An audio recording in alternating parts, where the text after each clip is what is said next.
aqui numa manhã fria de Porto Alegre, tomando o meu chimarrão, abro uma janela para o mundo para que a gente possa conversar um pouquinho mais sobre Choosing Wisely. Eu sou Renato Bandeira de Mello, eu sou professor da Universidade Federal do Rio Grande do Sul, diretor científico da Sociedade Brasileira de Geriatria e Gerontologia e sou membro da Choosing Wisely Brasil. O intuito dessa nossa conversa de hoje não é somente apresentar os resultados publicados pela Sociedade Brasileira de Geriatria e Gerontologia recentemente a respeito de suas recomendações para escolhas sensatas em saúde do idoso. Nosso objetivo também é discutir um pouquinho a metodologia, a construção desse processo que culminou com a votação dos associados a respeito dessas recomendações preliminares e a escolha das 10 recomendações finais. Então, um pouquinho sobre a Choosing Wisely, um pouquinho sobre a metodologia de construção das listas e também, rapidamente, eu vou apresentar para vocês os resultados finais que chegamos e que agora se tornam o ponto de partida para a divulgação dessas dicas para cuidados e segurança ao paciente idoso. Lembre-se que a Choosing Wisely Brasil ela já tem diversas listas publicadas em associação com outras sociedades brasileiras de interesse da saúde, tanto a Sociedade Brasileira de Medicina de Família e Comunidade, a Sociedade Brasileira de Cardiologia, a Sociedade Brasileira de Endocrinologia, entre tantas outras. Então, fiquem à vontade para procurar esse material. São materiais muito interessantes, com recomendações aprovadas por essas sociedades e que nos ajudam a delimitar formas de assistência aos nossos pacientes de uma forma mais sábia, mais sensata e sempre buscando o diálogo entre os profissionais da saúde, os seus pacientes trazendo esses questionamentos, até mesmo baseados nessas listas, para que decisões sejam tomadas de forma compartilhada e que essas decisões sejam sempre a melhor decisão para aquele paciente especificamente. Bom, então eu vou começar a apresentação sobre a metodologia e os resultados da Choosing Wisely Brasil em parceria com a Sociedade Brasileira de Geriatria e Gerontologia. Um minutinho que eu vou projetar na tela.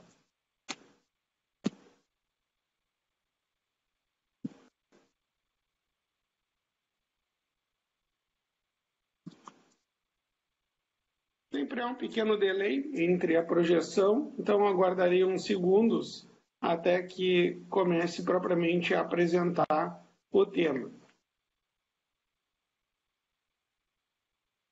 Encerrando o chimarrão, para que a gente possa se concentrar nessa conversa. Bom,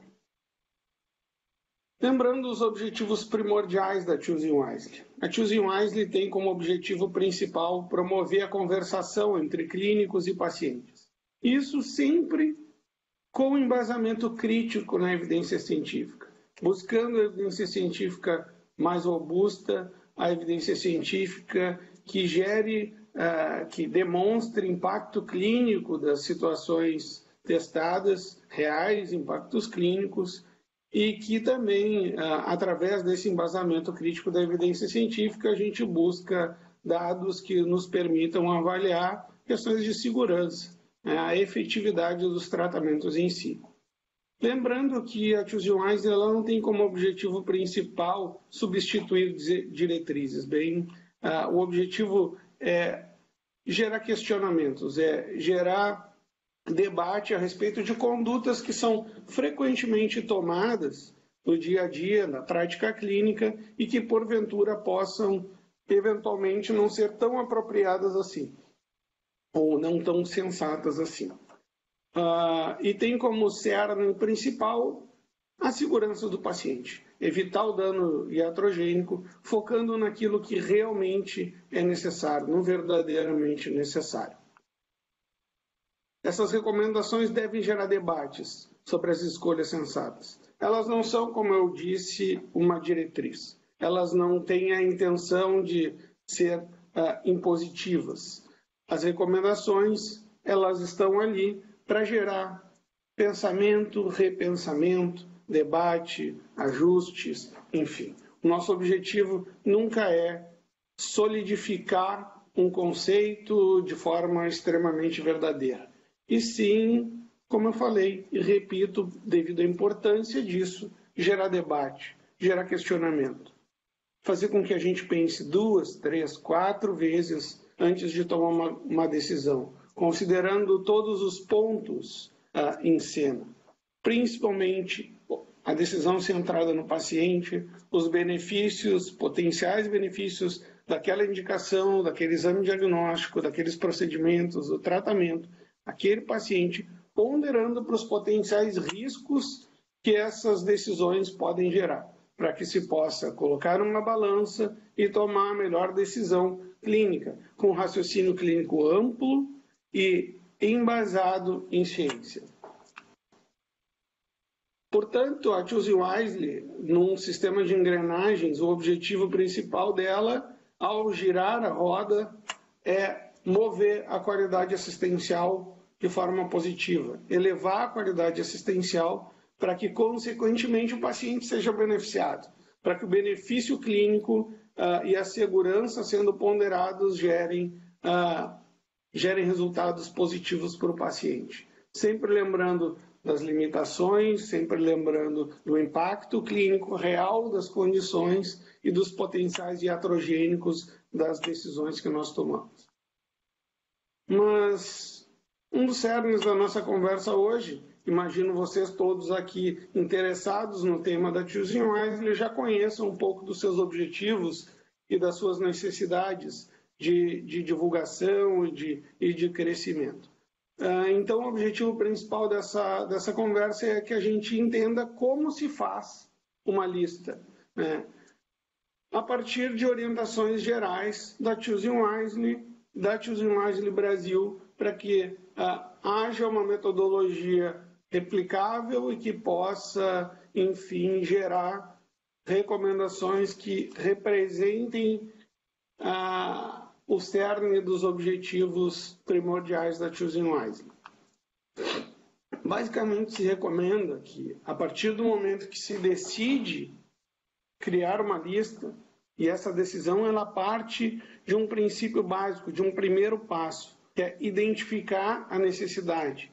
E a partir do momento que se identifica a necessidade de uma mudança de cultura, de uma intervenção a respeito de uma conduta que vem sendo tomada frequentemente na prática, que não seja respaldada pela ciência ou que não tenha um impacto clínico significativo e gere potenciais iatrogênicos, essa identificação da necessidade gera um alerta de urgência numa mudança de cultura, numa mudança de atitude, e a partir disso se une um grupo de interessados, seja ele de uma sociedade civil, de especialidades médicas ou de profissionais da área da saúde, seja de hospitais, seja de departamentos, de serviços em si.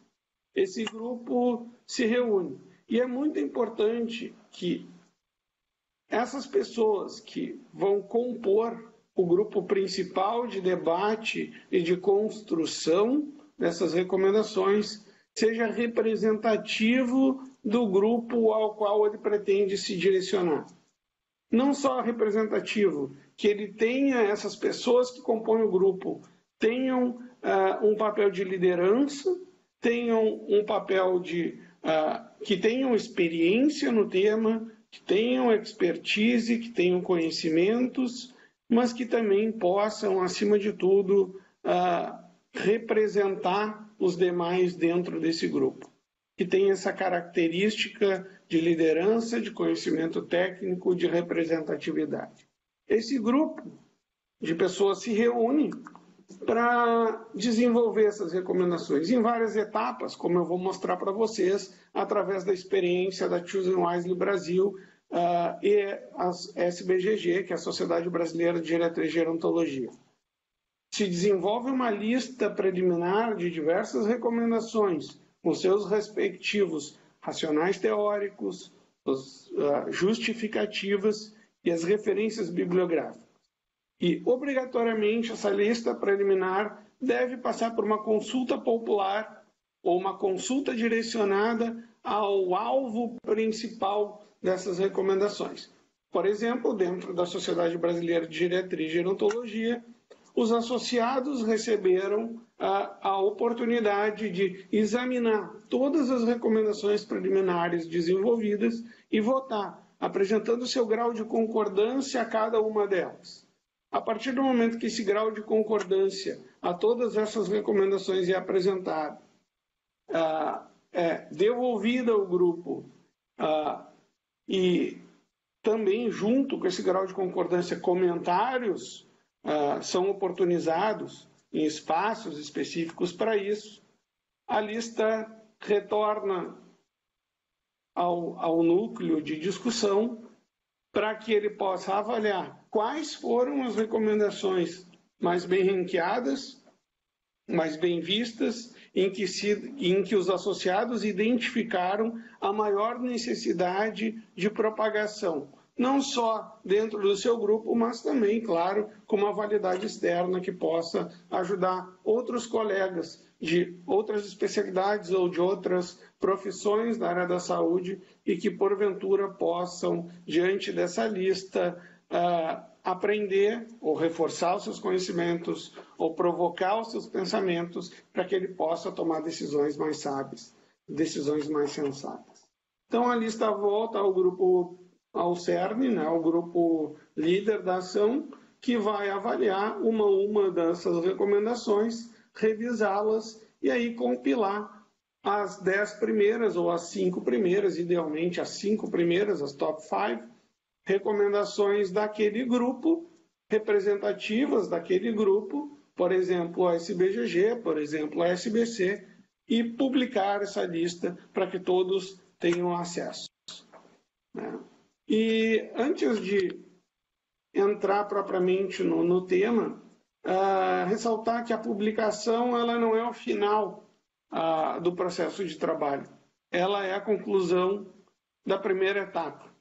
É uma etapa extremamente importante, uma etapa extremamente técnica, é uma etapa que gera avaliação de um grupo ao qual o núcleo de discussão representa, mas, acima de tudo, ela é a primeira etapa para que, a partir desse momento, essas recomendações ganhem o mundo, que elas ganhem divulgação, que elas sejam difundidas e que elas gerem o principal objetivo centrado nessa lista, que é educação. Essa lista que eu vou apresentar para vocês hoje da SBGG, ela tem um objetivo educacional como foco principal. Existem outros tipos de listas e outras formas e outros alvos de ação, mas o que a gente vem trabalhando fortemente na Choosing Wisely Brasil são essas listas com perfil educacional.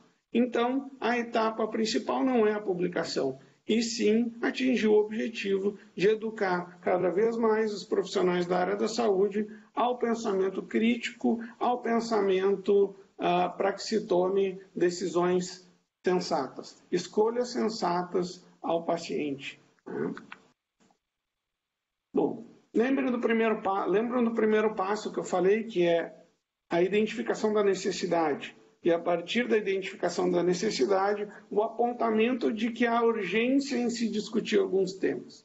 Dentro das áreas de atuação à saúde do idoso, muitas foram as necessidades identificadas. Necessidades de mudança de atitude, de mudança de cenários, de mudança de cultura, que melhorem a assistência ao paciente mais velho e que promovam uma assistência de qualidade, portanto, que gere benefício clínico e evite danos iatrogênicos. Ou seja, qualidade com segurança.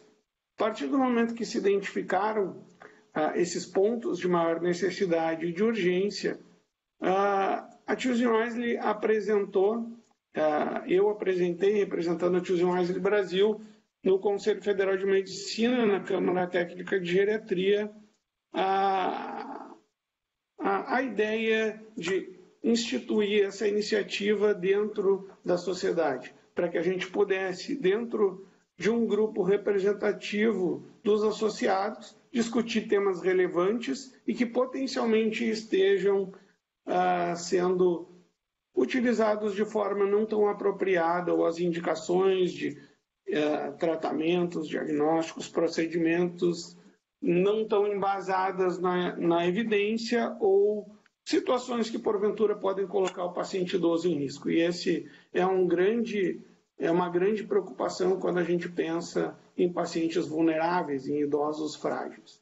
No dia 17 de janeiro, então, alguns meses depois dessa apresentação no Conselho Federal de Medicina, a SBGG entrou em contato e nós formalizamos essa parceria da Choosing Wisely Brasil, em que naquele momento eu representava uma espécie de agente de dupla função, porque além de ser da Choosing Wisely Brasil, eu sou da SBGG, e no nome do presidente, o Dr. José Elias, da SBGG, formamos esse aperto de mãos com a intenção de construir as nossas recomendações para escolhas sensatas de saúde do idoso em conjunto, com essas duas entidades em conjunto. Como falei para vocês, exemplificando novamente, houve a necessidade de montar um grupo que fosse representativo dos associados, uma sociedade que tem cerca de 2.200 associados, tendo uma característica muito peculiar, que é uma sociedade que não é uma sociedade somente de médicos, é uma sociedade de médicos, de profissionais das mais diversas áreas da saúde e de profissionais que também não são da área da saúde, como advogados, arquitetos, assistentes sociais, que têm um papel muito importante dentro da sociedade. Então, assim, uma sociedade peculiar, heterogênea, e por isso a necessidade de formação de um grupo heterogêneo. Avaliamos vários nomes por sugestão da Sociedade Brasileira de Geriatria e que tivessem não só a característica de serem representativos, mas que tivessem papel de liderança em seus meios, ou acadêmico ou assistencial, e que também tivessem experiência no tema, não só propriamente com a Choosing Wisely, mas experiência no tema científico. Então, nós montamos um grupo que tinha por objetivo formatar as recomendações preliminares para que fossem apreciadas pelos associados, avaliadas criticamente, para que eles gerassem o seu grau de concordância, os seus comentários, as suas críticas, as suas sugestões, para que isso voltasse ao grupo, para que fosse discutido e então fosse publicada a lista de recomendações. Como eu falei para vocês, essa peculiaridade da Sociedade Brasileira de Geriatria e Gerontologia, de ter um foco de ação muito amplo, com muitas profissões, e o que caracteriza a assistência ao idoso, que é essa abordagem ampla, foram diversas as recomendações que surgiram. Por isso, a nossa lista, assim como nas listas da Associação Americana de Geriatria, em parceria com a Choosing Wisely americana, é uma lista de 10 recomendações. E certamente muitas outras ao longo do tempo virão. Então, só para exemplificar que nós usamos a metodologia recomendada pela Choosing Wisely Brasil, mas agora eu vou apresentar algumas peculiaridades da evolução do nosso trabalho, para que possa ficar claro como tudo foi construído, mas que também, porventura, possa servir de exemplo a outras sociedades ou grupos assistenciais que tenham interesse em construir suas próprias listas. Esses são os membros da iniciativa da SBGG, um grupo muito coeso que trabalhou com muita dedicação, um espaço curto de tempo, conseguiu, através da dedicação, como eu falei, do comprometimento desse grupo, um trabalho que evoluiu de forma muito tranquila, de forma muito fluida, para que a gente chegasse até a conclusão da etapa 1, que é a publicação da lista. Bom, resumindo a metodologia. Nós nos reunimos no dia 23 de janeiro deste ano, pela primeira vez, em teleconferência, uma conferência pelo aplicativo Skype. Nós nos reunimos, todos os representantes, todos os membros, melhor dizendo, da força-tarefa, que nós chamamos de força-tarefa multiprofissional. A força-tarefa, nesse momento, recebeu uma apresentação. Eu, na qualidade de coordenador do grupo, fiz uma apresentação sobre a Choosing Wisely, sobre o que ela é, quais são os seus objetivos, por que é tão necessário que as medidas da Choosing Wisely, as recomendações ganhem espaço. Apresentei a Choosing Wisely Brasil, as suas principais publicações, as suas recomendações e, principalmente, dediquei uma boa parte dessa conversa ao raciocínio do less is more, ou mais nem sempre é melhor, que é um dos grandes cernes da linguagem que a gente deve trabalhar quando desenvolve as nossas recomendações. O objetivo é formatar recomendações que evitem condutas e que, dessa forma, a gente possa estimular o raciocínio a respeito daquelas condutas para que se pense, que se repense e que se tome a melhor decisão, ponderando potenciais benefícios e potenciais riscos, como eu falei. Isso eu apresentei nesse primeiro encontro. Ao final do primeiro encontro, nós definimos uma agenda de trabalho a ser desenvolvida num curto espaço de tempo. Nós planejamos concluir os trabalhos em 3 a 4 meses no máximo, porque tínhamos a intenção de apresentar as nossas recomendações no Congresso Brasileiro da Sociedade, que aconteceu recentemente no Rio de Janeiro. E daquela reunião, todos saíram com um tema de casa, que era revisar o assunto, fazer uma revisão teórica sobre a Choosing Wisely. Eu passei links, os aplicativos da Choosing Wisely, com seus exemplos, enfim. E todos tinham um tema, que era formular 5 recomendações de escolhas sensatas para assistência ao idoso.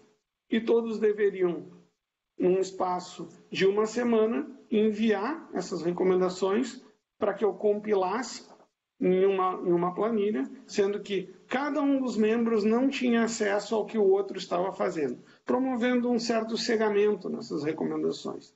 Então, cada um dos membros me encaminhou 5 recomendações. Eu organizei numa planilha em formatos de tópicos, porque como são todos da mesma sociedade, trabalham com o mesmo foco de ação, eu imaginava já, e todos nós, como grupo, imaginávamos que haveria sobreposição de temas, até mesmo sobreposição de recomendações que seriam muito semelhantes. Então, eu organizei nesse formato de tópicos e nós nos reunimos 3 semanas depois, no dia 15 de fevereiro, com 32 recomendações. Foram 32 recomendações compiladas em 19 tópicos.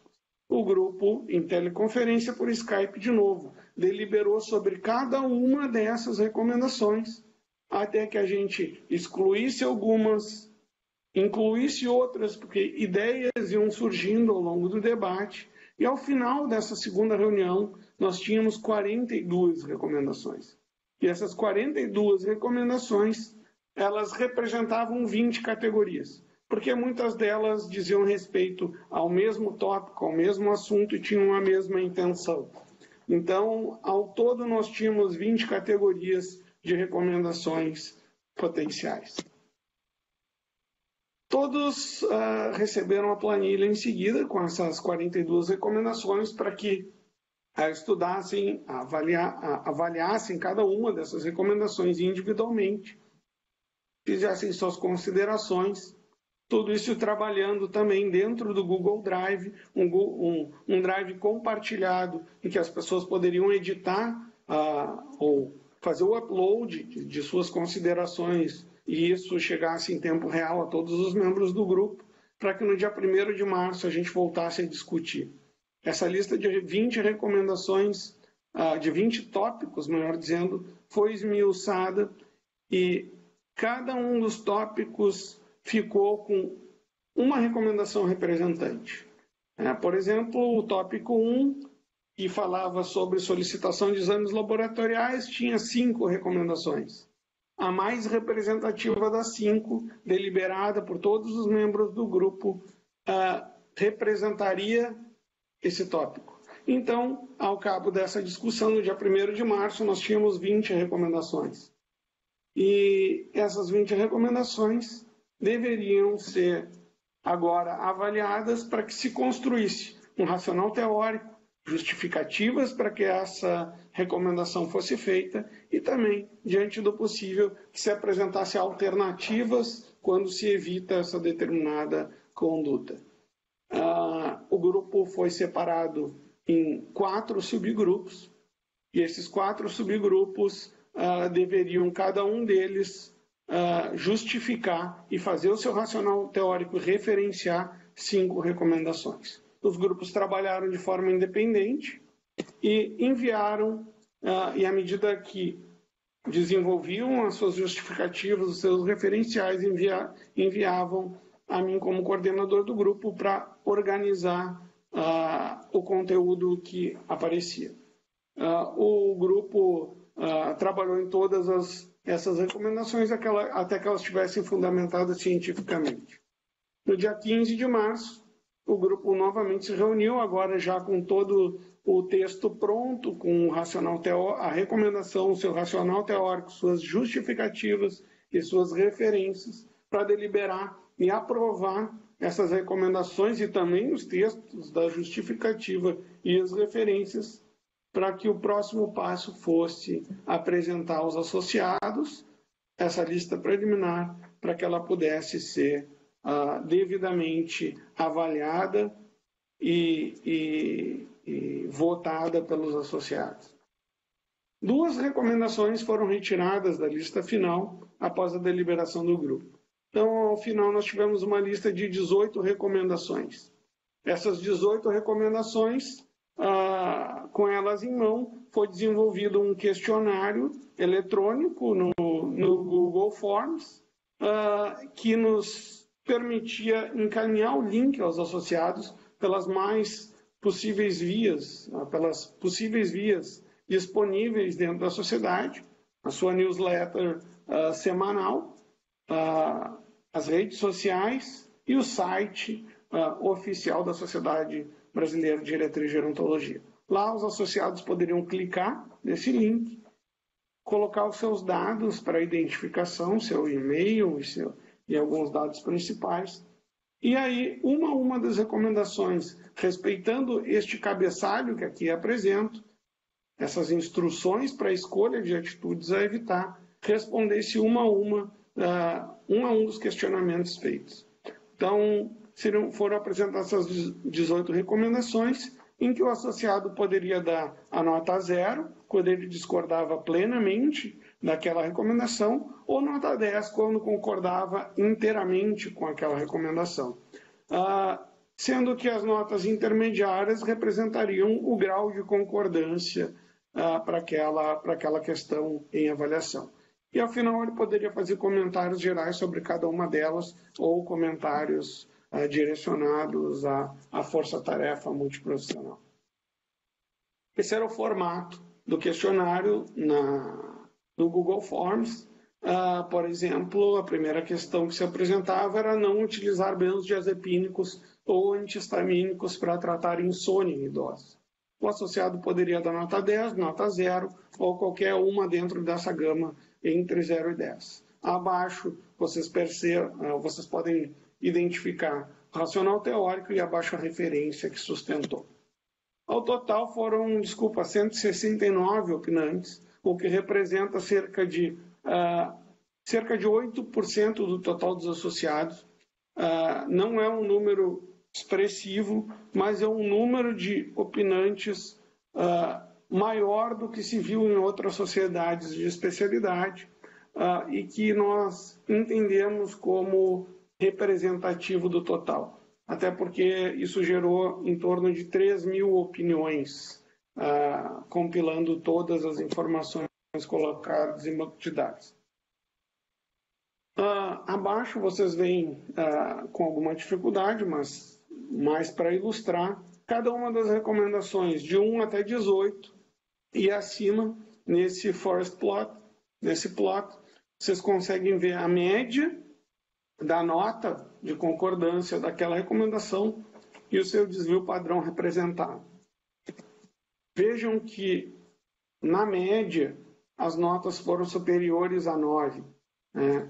E colocando como ponto de corte a última recomendação que entrou à lista final, todas elas tinham nota superior a 9,5, a 9,2, desculpa. Sendo que a menor nota foi de 7,3 para uma recomendação.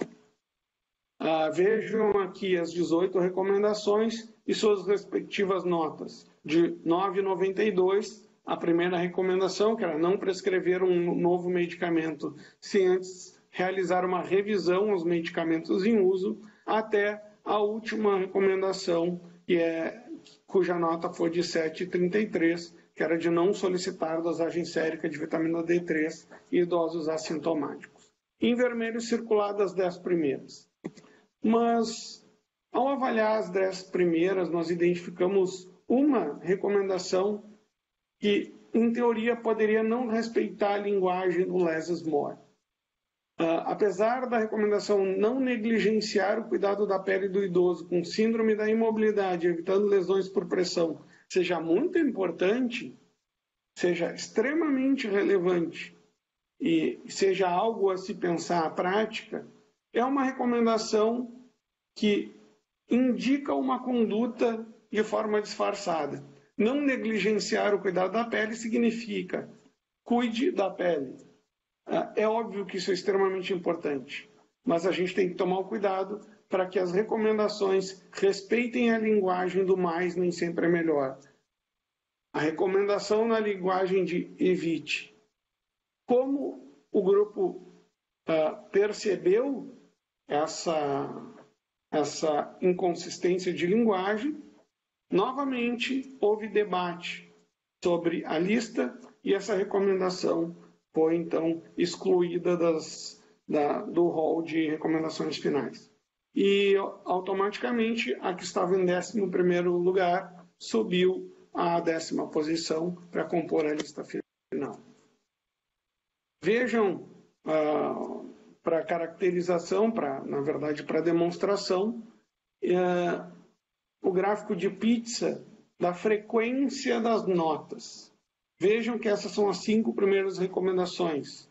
A primeira, no canto superior esquerdo, a cor roxa representa a nota 10. Ao lado, a cor amarela representa a nota 10. A mais à direita, a cor vermelha representa a nota 10. E nós podemos ver que todas as recomendações todas as recomendações que compuseram a lista final tinham, na maioria, notas acima de 10. A maior frequência de notas foi acima de 10.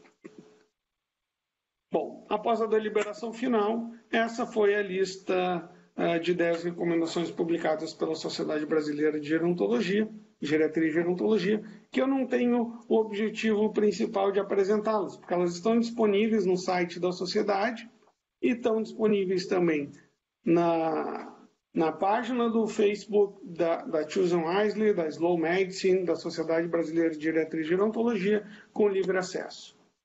Citando para vocês algumas delas, a primeira, não prescreva um novo medicamento sem antes realizar uma revisão criteriosa dos fármacos em uso, seu racional, não indique rastreio, tratamento ou intervenção invasiva sem antes considerar o estado funcional do paciente, sua expectativa de vida e o compartilhamento da decisão com o paciente e seu representante legal. E por aí vai. Não manter sondagem vesical de demora em pacientes com estabilidade clínica, não prescrever polivitamínicos, reposição vitamínica ou hormonal em idosos assintomáticos, não prescrever bloqueadores da bomba de prótons de forma contínua para idosos com epigastralgia, pirose eventual ou para proteção gástrica, sobretudo não indicar o uso crônico.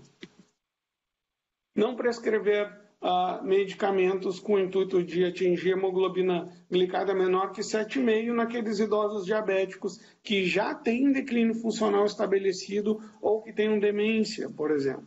Isso não é uma recomendação geral, mas é esse público específico de idosos com declínio funcional e cognitivo. Não indicar contenção mecânica para pacientes com sintomas comportamentais associados ao delírio, priorizando as medidas não farmacológicas e tratamentos direcionados ao fator predisponente, precipitante, melhor dizendo, do delírio.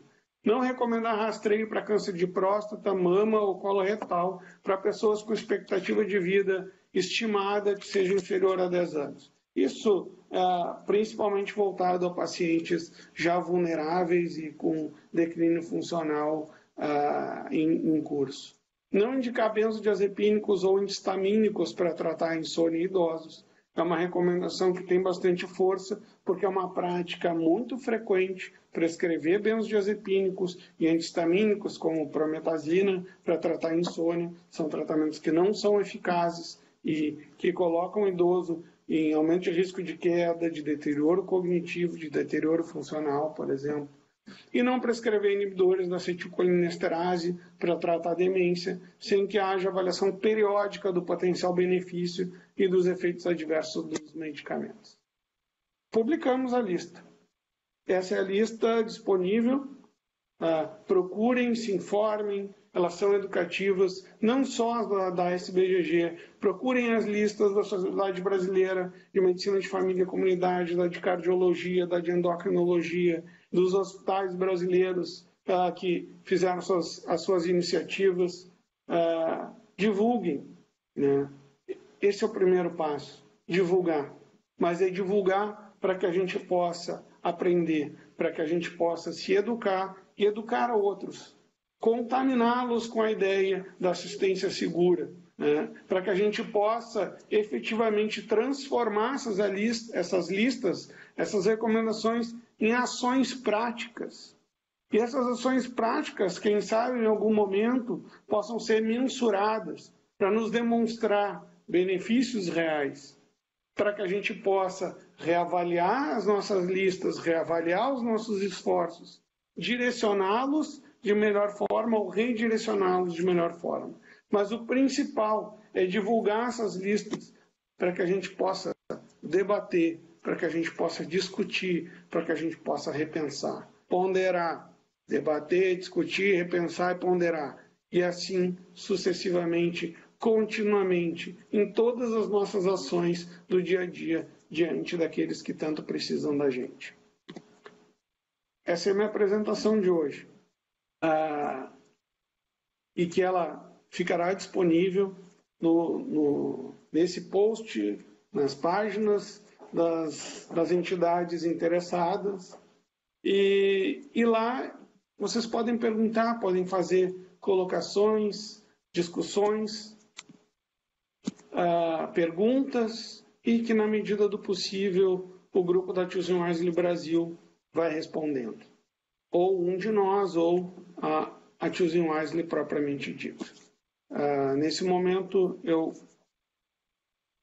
vou parar de compartilhar a apresentação para que a gente possa, então, fazer um fechamento a respeito do que acontece nesse momento. De tudo que a gente discutiu, melhor dizendo. E é claro que um chimarrão, nesse frio, sempre ajuda um pouco. A Choosing Wisely, como eu falei para vocês, ela se encaixa numa necessidade real, porque diversas condutas da nossa prática do dia a dia são aplicadas porque aprendemos assim, porque foram passadas adiante assim, mesmo que não tivessem a fundamentação técnica adequada. Quantas vezes a gente não aprendeu uma determinada conduta, a indicação de um exame ou de um tratamento, porque ouvimos algum colega no plantão ou no trabalho nos dizer, e aquilo foi introjetado. Né? Então busquem sempre a informação mais precisa possível para respaldar as condutas que a gente toma. Pensem sempre, quando forem solicitar um exame, se aquele exame vai mudar a conduta, Se aquele diagnóstico que eu pretendo fazer, ele tem repercussão clínica real. Se aquele diagnóstico vai gerar condutas que possam diminuir os desfechos. Frequentemente não adianta fazer um diagnóstico se eu não tenho um potencial tratamento para ele. Eu posso gerar angústias, eu posso gerar sofrimento no paciente, sem que aquilo gere algum potencial benefício. Ou para ele, ou até mesmo para os seus familiares. Cuidar para que a gente não indique tratamentos que tenham baixo impacto clínico. Tratamentos com NNTs altíssimos para condições que não têm tanta repercussão clínica, ou que o tratamento gere consequências negativas com frequência alta. Por exemplo, pacientes com algumas neoplasias que têm curso lento, que em grande parte das vezes não serão a causa da morte desse paciente, mas que geram tratamentos agressivos, invasivos, que limitam a sua qualidade de vida e até mesmo a sua expectativa de vida.